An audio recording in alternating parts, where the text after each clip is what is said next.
minute since I've done a hair tutorial. So I'm about to do the 2 slick back ponytails. You know, add a little weave to it or whatever, and I'm about to get on fleek. I haven't been on fleek in 1 day, so let's go ahead and get to it. So I'm about to add, as you guys see, I already parted my hair, my little piggy. I went on ahead and parted it.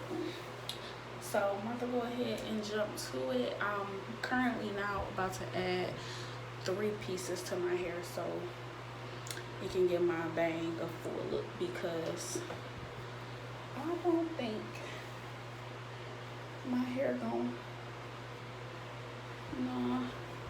they gonna give me that look I want, because my bangs are shorter in the front. So I'm about to go ahead and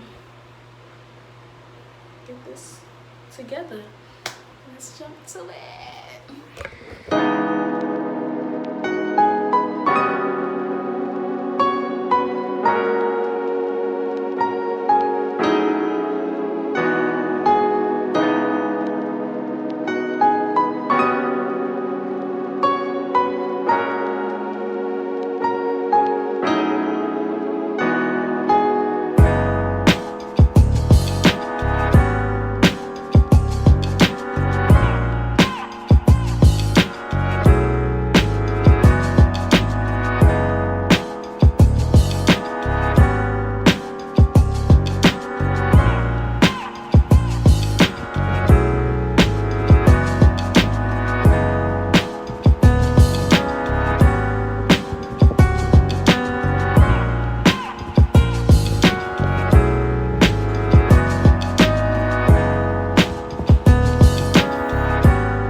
So this is the complete look. Okay. Oh, cool. So I hope you guys enjoyed this tutorial. I don't know if I was in depth or anything, or I know I didn't show how I put the ponytails on, but all you do is literally just wrap the hair around your ponytail and that's it, okay? You know, make sure you flake your edges because that's the most important thing on your head. And I'm signing off. I hope to see you guys in my next video. So, bye.